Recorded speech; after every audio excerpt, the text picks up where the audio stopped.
Hi everyone, welcome to my channel. My name is Lisa and today we're going to talk about my emergency fund.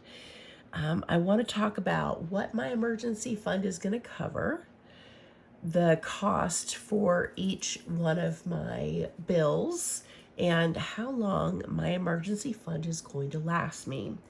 So in the event of a job loss where I would need to tap into an emergency fund, I need my emergency fund to cover my basic expenses. So, whatever I would need to be able to, continue to live in my home. So, rent, electricity, I would need internet for searching for a job. I would need car insurance, and I'll need AAA and gas for my car. Still would need to take care of my fur babies and also pay my phone bill. So those are just the bare bones expenses that I would want to cover in the event of a job loss. I would cancel all the extras like Netflix and Hulu. We're cutting out spending money. Cleaning ladies are gone. So anything that is a want and not a need is out of here. Now, I do live with my daughter, and she does help with the household expenses.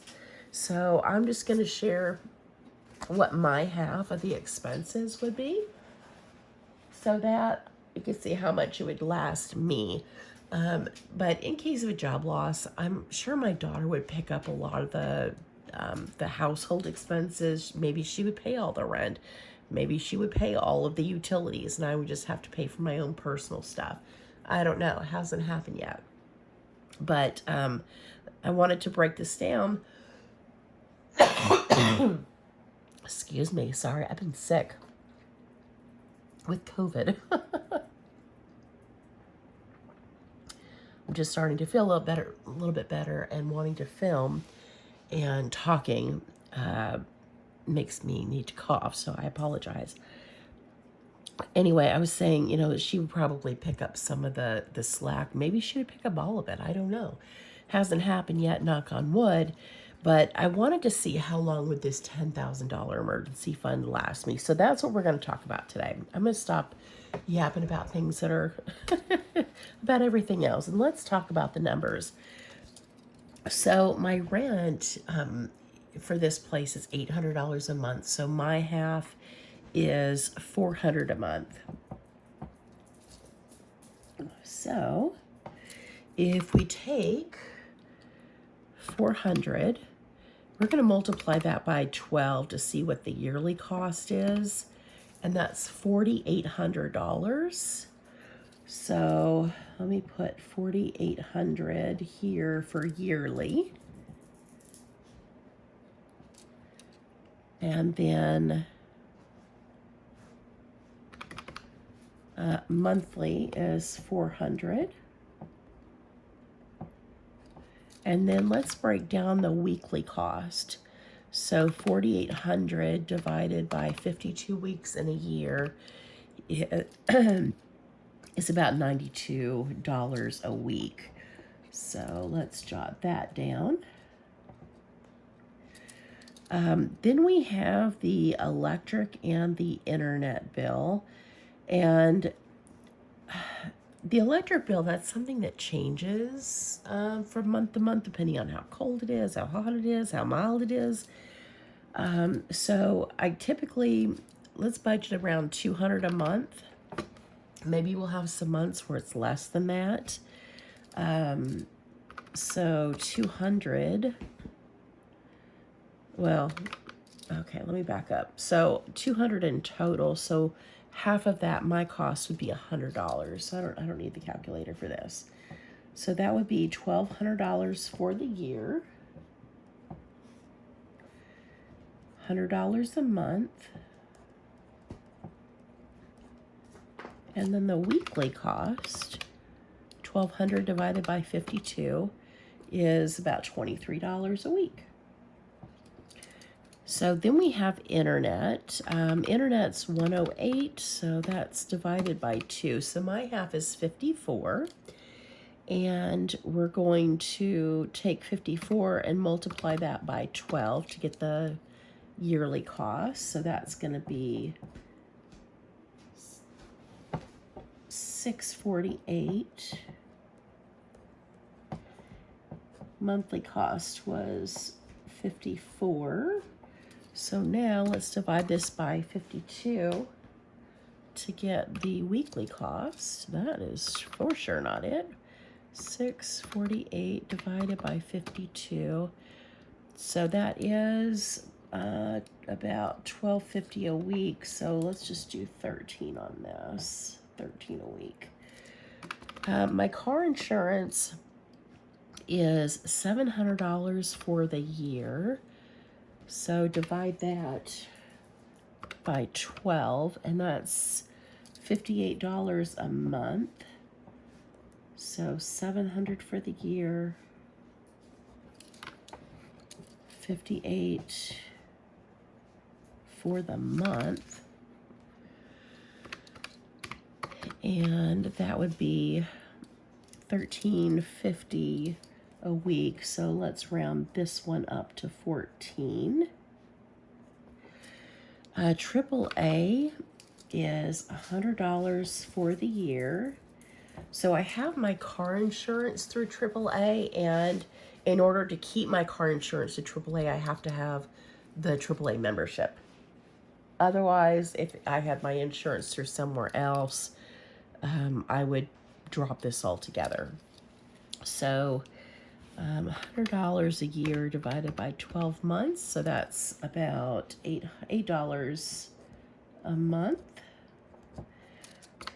And then 100 divided by 52 weeks in a year is about $2 a week. Renter's insurance is actually about the same amount as AAA, so the totals are the same for this. So that's 100 for the year, $8 a month, and $2 a week. Then we have food. So I budget $50 a week for food, which I think is very reasonable. And I don't think that I would want to make any changes to the food budget unless I just absolutely had to. So $50 per week times 52 weeks in a year is $2,600 for the year.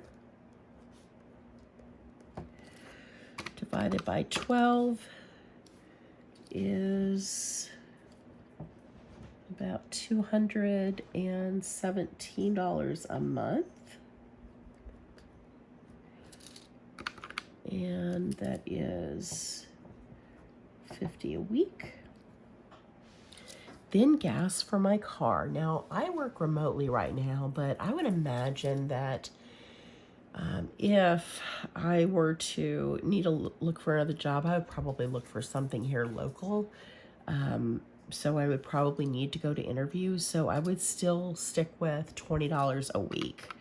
So 20 a week times 52 is 1,040 for the year. 10,040. The monthly cost is $87 a month, and that's 20 a week. My budget for fur babies is the same as gas, so that's $10.40 for the year, $87 for the month, and $20 per week. Then we have my phone bill, which I have through Mint Mobile. So I pay my phone bill yearly. And for the year, the phone bill is $240. So that is $20 a month, which is fantastic. I love Mint Mobile. If you're paying more than $20 or $30 a month for a phone bill, you're overpaying. I do have a referral link down in the description box if you're interested in checking Mint Mobile out. They run the T-Mobile network. I've never had any problems with their service, and I'm glad that I found them when I did, and I stopped overpaying for phone bill. So check that out if you want to. Okay, so 240 divided by 52 weeks in a year is $4.61. So let's call that $5 a week. Okay. So, of course, my cat wants in. They've been sneaking out. Come on in, Mobs. Inside. Daisy, back off. Back off. Daisy.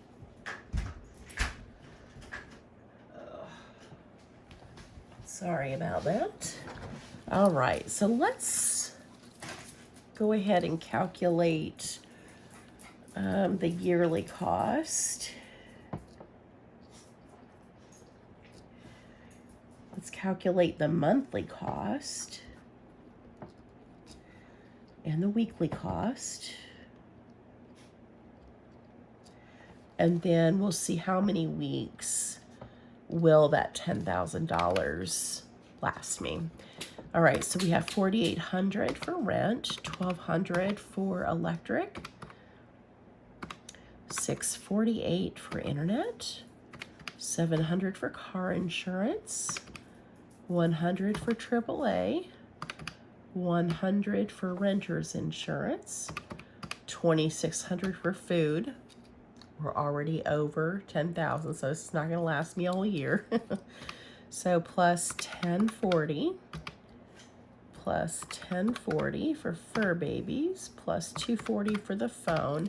So my expenses yearly come to $12,468. Then I'm going to divide this by 12. And so monthly cost is $1,039, and $12,468 divided by 52 weeks in a year is $240 a week. So definitely I don't have enough in my emergency fund to cover an entire year, but it is nice to see though that my expenses are less than $1,100 bare bones, because, you know, thinking about retirement and starting late in retirement savings, you know, as long as I can keep, you know, my, when I buy a house, get the mortgage paid off, then, you know, I should be able to live on less than $1,000 a month, which is fantastic. Okay, so let's take 10,000 and divide that by $240 a week. So that's going to last me 41.66 weeks. That's a lot of sixes. That is not good. Daisy, stop. So let's just say, so 10,000 would last, let's say 41 and a half weeks, which is 10 and a half weeks, shy of 12 months. And in order to get to a full year, let's say I wanted to bump this up, I would need to add, so I'm short by $2,468, which would carry me through an entire year if I needed it to.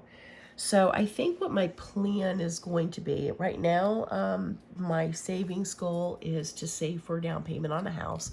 That's not going to change. But after, you know, I get a home and I purchase it, I'll rework my emergency fund budget, and I'm sure that I know that my cost of living is going to increase, especially in like rent mortgage area. So this is going to be more. I shouldn't have anything more in this because I wouldn't purchase anything that is, a large square footage. So my electric should actually be a lot less. But rent or mortgage would be more than $400 a month. So I will rework this, but my goal after buying a house is to rework my emergency fund and make sure that it lasts me for an entire year. So I think I'm doing pretty well, though. I think that, I was following the Dave Ramsey baby steps. I completed baby step number 1, fully funded mini emergency fund of $1,000. Check. I paid off all of my consumer debt. I don't have a car payment, no credit cards, no personal loans, nothing.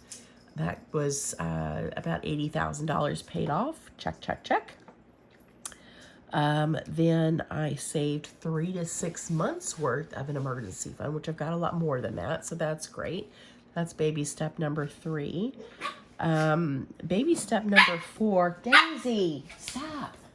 Oh my gosh, y'all. She's killing me this morning. And then I think baby step 4 is to invest 15% in retirement. I'm already doing that, plus maxing out my Roth IRA.